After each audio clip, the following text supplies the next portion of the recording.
Dear learners, আজকে আমরা honours চতুর্থ বর্ষ এবং অনার্স প্রথম বর্ষের ফান্ডামেন্টাল অফ ম্যাথামেটিক্স এই দুইটা সাবজেক্টের সমন্বয়ে একটা উপপাদ্য আমরা করতে যাচ্ছি।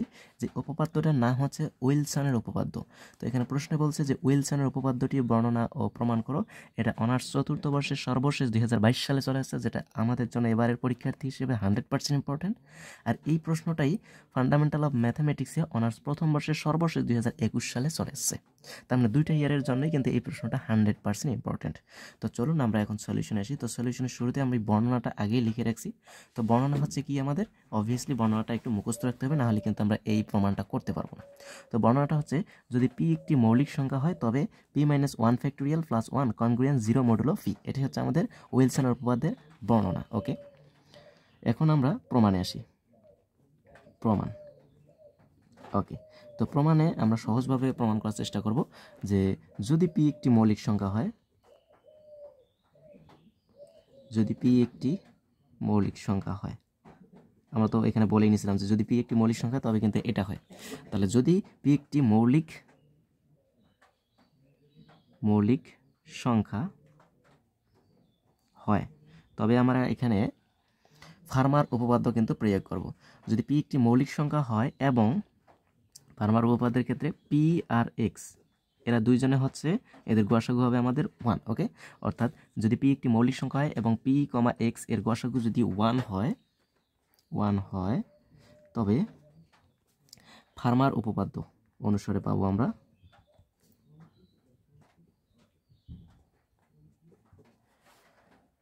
ফার্মার উপপাদ্যের সাহায্যে আমরা কি পাই?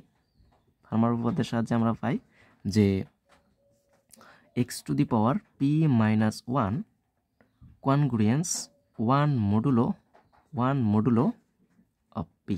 ওকে, এটা হচ্ছে আমাদের ফার্মার উপপাদ্য। অর্থাৎ পি আর এক্স যদি আমাদের হয় মৌলিক, অর্থাৎ পি আর এক্স এর গসাগু যদি 1 হয় আর পি একটা যদি মৌলিক সংখ্যা হয়, তাহলে ফার্মার উপপাদ্যটা হচ্ছে আমাদের X to the power p-1 congruence 1 modulo P. Okay, এটাকে আমরা হিসাবের সুবিধার্থে 1 নম্বর সমীকরণ দেবো, কেননা এটার সাহায্যে আমরা এখন কাজ করব। ওকে, তো এখন দেখেন, যেহেতু পি হচ্ছে এখানকার একটা কি মৌলিক সংখ্যা, যেহেতু পি মৌলিক সংখ্যা, সুতরাং আমাদের এখানে মৌলিক সংখ্যাগুলো কি কি হতে পারে? এখানে মৌলিক সংখ্যা আমাদের এখানে 1ও কিন্তু আমাদের চিন্তা করতে লাগতেছে, কেননা p-1 পর্যন্ত যেহেতু আছে। তার মানে 1 2 3 5 7 এগুলো হচ্ছে আমাদের তাহলে মৌলিক সংখ্যা। এভাবে আমাদের কত পর্যন্ত হবে? p-1 পর্যন্ত। আমি 1টা এই জন্য নিতেছি কেননা p-1 যেহেতু আছে, অর্থাৎ 1 যেহেতু কম আছে, সেক্ষেত্রে আমাকে 1টাও নিতে হচ্ছে। অর্থাৎ ওই সংখ্যাগুলো হবে কি প্রত্যেকেই p এর সাথে কি সহমৌলিক হবে। মৌলিক সংখ্যার সাথে মৌলিক সংখ্যার গসাগু যদি আমরা করি, তাহলে অবভিয়াসলি ওরা সহমৌলিক হবে, কেননা ওদের আর কোনো উৎপাদক থাকবে না। তাহলে অবভিয়াসলি ওর মান হবে 1, এই যে এরকম আর কি আসবে, সহমৌলিক আকারে থাকবে। ওকে, ফলে সংখ্যাগুলো প্রত্যেকেই তাহলে হবে 1-এর একটা কি অনুসমতার মূল হবে। তো চলুন আমরা সেই কাজটাই করি। ওকে, আমরা সেটাই বলে নিলাম যে যেহেতু পি একটি মৌলিক সংখ্যা, সুতরাং মৌলিক সংখ্যা আমাদের 1 2, যদিও 1 হয় না, বাট এখানে 1 আমরা নিতেছি p-1 পর্যন্ত যেহেতু এখানে আছে, তাই আমার 1 2 3 তারপরে 5 আসবে, তারপরে 7 আসবে। ওকে, এই সংখ্যাগুলোর প্রত্যেকেই পি এর সাথে কি সহমৌলিক হবে। কেন পি এর সাথে সহমৌলিক? কেননা ওরা তো পি এর, অর্থাৎ পি বলতে মৌলিক সংখ্যা, তো 2 আর 3 এর গসাগু আমাদের কি হবে? 1 হবে। তাহলে 2 আর 3 এর গসাগু যদি 1 হয়, তাহলে ওরা কি পরস্পর সহমৌলিক হলো না? একইভাবে 3 আর 5 যদি নিতাম, তারপরে তো ওদের গসাগুর মান 1, তার মানে ওরাও দুজন কি পরস্পর সহমৌলিক।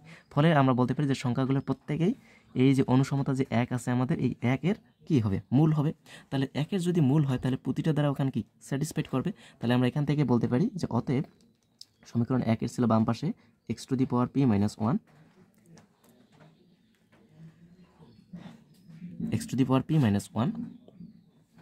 ইকুয়ালস টু, আমরা এখানে 1 মডুলো এটা লিখতে পারি, তাই না? তো 1টাকে মনে করেন এপাশে নিয়ে আসলাম, তাহলে -1 হয়ে গেল। তাহলে x two the power p-1 -1 এই প্লাস 1টাকে আমরা বাম পাশে নিয়ে আসলাম -1, তাহলে ও পাশে থাকবে আমাদের 0। বাট এখানে 0 বলতে আমাদের যেহেতু পি এর সাথে সহমৌলিক, ফলে সংখ্যাগুলোর প্রত্যেকেই অনুসমতা 1-এর কি মূল হবে। যেহেতু 1-এর মূল হচ্ছে, তার মানে x-1 x-2 x-3 এভাবে x-5 x-7 এরা কি প্রত্যেকেই আর কি মডুলের সাথে কাজ অবস্থায় থাকবে। ওকে, তাহলে আমরা বলতে পারি x-1 x-2 x-3 এরপরে হবে আমাদের x-5 ডট ডট ডট, এভাবে আমাদের চলতেই থাকবে।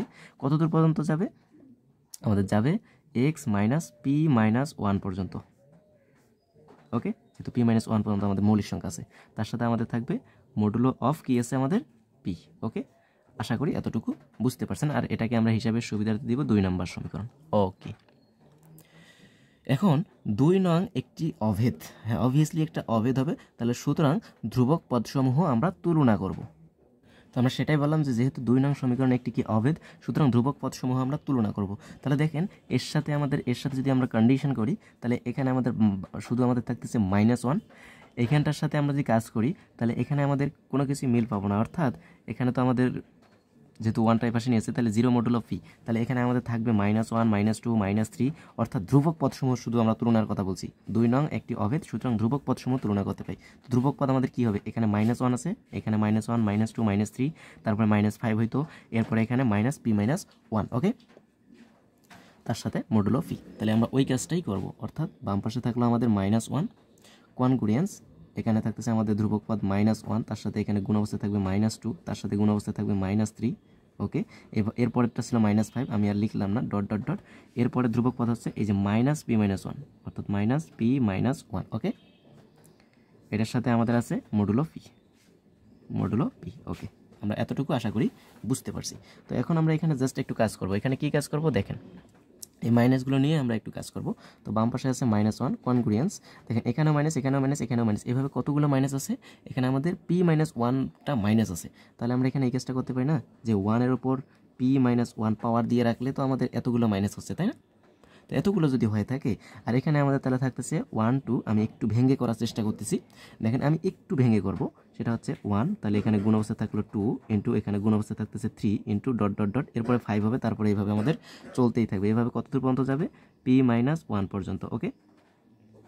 তার সাথে আছে মডুলো পি, ওকে, সেটা আমরা লিখে দিলাম, ওকে। তাহলে ইমপ্লাইজ দ্যাট আমরা এখান থেকে বলতে পারি -1 কনগ্রুয়েন্স 1-1-এর উপর পাওয়ার হিসেবে p-1, আর 1, 2, 3 এভাবে আমাদের p-1 পদ পর্যন্ত যদি থেকে থাকে, তাহলে আমরা এখান থেকে বলতে পারবো যে এটাকে আমরা লিখতে পারবো p-1 ফ্যাক্টোরিয়াল। এটা আমরা লিখতেই পারি যদি এখানে মৌলিক সংখ্যা আছে। তারপরেও আমরা এখানে বলতে পারি যে p-1 ফ্যাক্টোরিয়াল, তার সাথে হবে আমাদের এখানে মডুলো অফ পি, ওকে। আশা করি এতটুকু বুঝতে পারছেন। তো এখন আমরা এখানে জাস্ট একটু কাজ করব। এখানে আমরা কি কাজ করব দেখেন, ইমপ্লাইজ দ্যাট আমরা এখান থেকে বলতে পারি, আমরা এখান থেকে কি বলতে পারবো দেখেন, এখান থেকে আমরা কি বলতে পারি, ওকে। তো আমরা এখন কি কাজ করতে পারি, এই সম্পূর্ণ সমীকরণটাকে -1 দ্বারা গুণ করে দেব। তো -1 দ্বারা গুণ করলে এখানে হবে আমাদের +1, আর এখানে হয়ে যাবে আমাদের মাইনাস, তার সাথে হচ্ছে -1-এর উপর পাওয়ার হিসেবে p-1 into p-1 factorial modulo of P, okay. Just আমরা -1 দ্বারা গুণ করছি। তাহলে ইমপ্লাইজ দ্যাট এখন এই মানটা আমরা এই পাশে নিয়ে আসবো। তাহলে 1, আচ্ছা এই মানটাই আমরা আগে লিখি। তো এই সম্পূর্ণটার সামনে মাইনাস আছে, মাইনাসটা এই পাশে আসলে আমাদের প্লাস হয়ে যাবে, অর্থাৎ -1-এর উপর পাওয়ার হিসেবে তাহলে থাকলো p-1 ইন্টু p-1 এর ফ্যাক্টোরিয়াল, আর এখানে আমাদের আছে +1 কনগ্রুয়েন্স, এখানে তাহলে অবশিষ্ট থাকলো আমাদের 0 মডুলো পি, ওকে। আশা করি এতটুকু বুঝতে পারছেন। এটাকে আমরা দিব সমীকরণ 3 আমাদের হিসাবের সুবিধার্থে। এখন আমরা কি কাজ করতে পারি, যেহেতু পি মৌলিক সংখ্যা, আমরা তো আগে থেকে জানি পি মৌলিক সংখ্যা, সুতরাং এখানে পি এর মান আমাদের 2 বা যে কোনো অযুগ্ন সংখ্যা হবে। পি যেহেতু মৌলিক সংখ্যা, তার মানে এখানে পি এর মান 2 অথবা যে কোনো অযুগ্ন সংখ্যা হবে। 2 হতে পারে, 3 হতে পারে, 5 হতে পারে, 7 হতে পারে, এইভাবে হতে পারে, ওকে।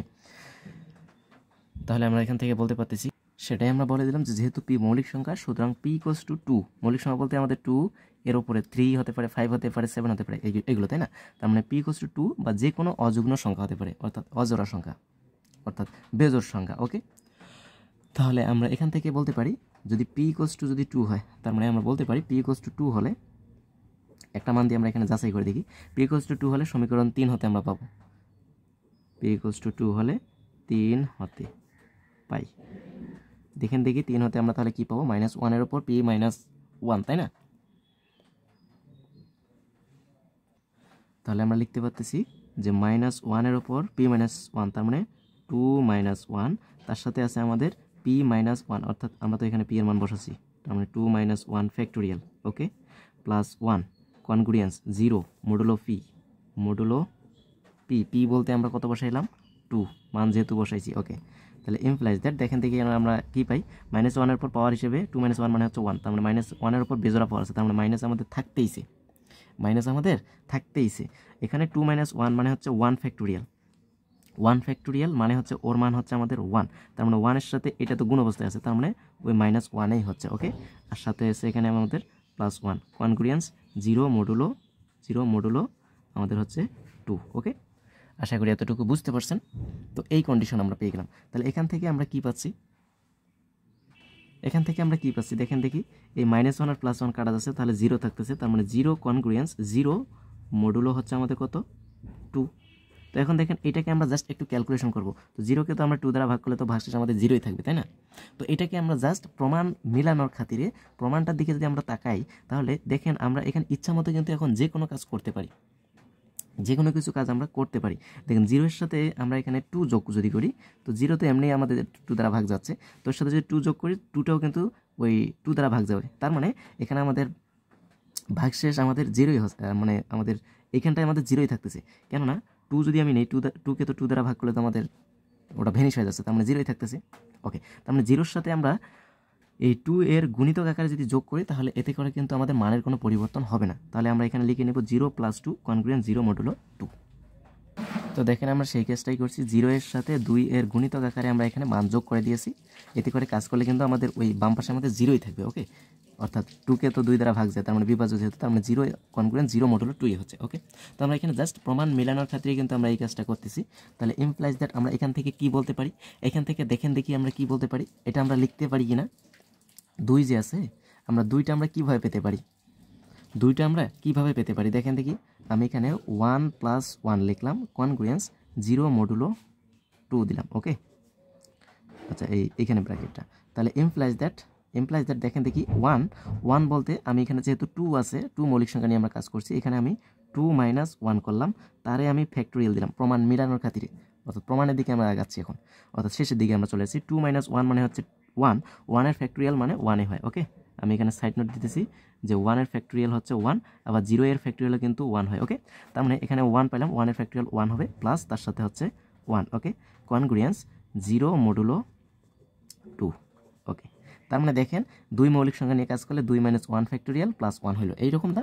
তাহলে আমরা যদি p মৌলিক সংখ্যা, অর্থাৎ 2 এর জায়গায় আমাদের যে কোনো যদি মৌলিক সংখ্যা হয়, অর্থাৎ p হয়, তাহলে p - 1 ফ্যাক্টোরিয়াল হবে প্লাস 1 কনগ্রুয়েন্স 0 মডুলো কি হবে p হবে। p বলতে যে কোনো একটা মৌলিক সংখ্যা। তো এতটুকু আশা করি বুঝতে পারছেন। তাহলে এখান থেকে আমরা বলতে পারি যে আবার p অযুগ্ম সংখ্যা হলে, p যদি অযুগ্ম সংখ্যা হয় মানে বেজোড়া সংখ্যা হয়, অযুগ্ম সংখ্যা হলে আমাদের কি হবে, p অযুগ্ম সংখ্যা হলে p - 1 কি হবে, যুগ্ম হবে। দেখেন আমি আগেই বলে দিলাম যে p যদি অযুগ্ম সংখ্যা, p একটা মৌলিক সংখ্যা যদি হয়, তাহলে অবভিয়াসলি 2 তো হচ্ছে শুধু জোর, তাহলে 2 বাদ দিয়ে যদি অন্য কিছু হয় 3 হয়, অর্থাৎ আমাদের মৌলিক সংখ্যার মধ্যে একটাই শুধু জোর সংখ্যা, সেটা হচ্ছে 2, অর্থাৎ ওই p এর মান 3, 4, 5 এগুলো হলে তো আমাদের p - 1টা কী হবে, যুগ্ম হবে, কেননা ওর চেয়ে 1 কম আছে। যদি 3 হয়, p এর মান 3 হয়, 3 একটা মৌলিক সংখ্যা, তার মানে 3 - 1 মানে হচ্ছে 2, সেটা কী হবে, যুগ্ম হবে। তাহলে এক্ষেত্রে আমরা বলতে পারি 3 নং ইমপ্লাইজ দ্যাট হতে আমরা কি পাবো, 3 নং ইমপ্লাইজ অর্থাৎ 3 নং সমীকরণতে আমরা কি পাবো, -1 এর পর পাওয়ার হিসেবে p - 1। তো p - 1 এই ক্ষেত্রে আমাদের কি হয়ে গেল, p অযুগ্ম হলে p - 1 যুগ্ম, তার মানে -1 এর পর পাওয়ার যদি জোর হয়, তাহলে সেটা কি হবে, প্লাস হয়ে যাচ্ছে। তাহলে ওর সাথে থাকবে তাহলে শুধু গুণ অবস্থায় ছিল আমাদের p - 1 ফ্যাক্টোরিয়াল, প্লাস তার সাথে ছিল 1 কনগ্রুয়েন্স 0 মডুলো হচ্ছে আমাদের p। ওকে, তো এই হচ্ছে আমাদের কন্ডিশন, অর্থাৎ এটাই কিন্তু আমাদের ফলাফল। অর্থাৎ আমরা এখান থেকে বলতে পারবো কি বলতে পারবো যে p মৌলিক সংখ্যা হলে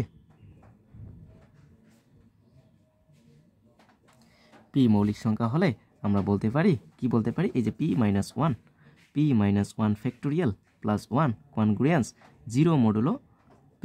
ওকে, এটাই তো আমাদের ছিল সেই উইলসনের উপপাদ্য, ছিল, তাই না? তাহলে এটাই হচ্ছে আমাদের সেই কাঙ্ক্ষিত ফলাফল, তাই আমরা লিখব প্রুভড অথবা প্রমাণিত। তো আশা করি বুঝতে পারছেন।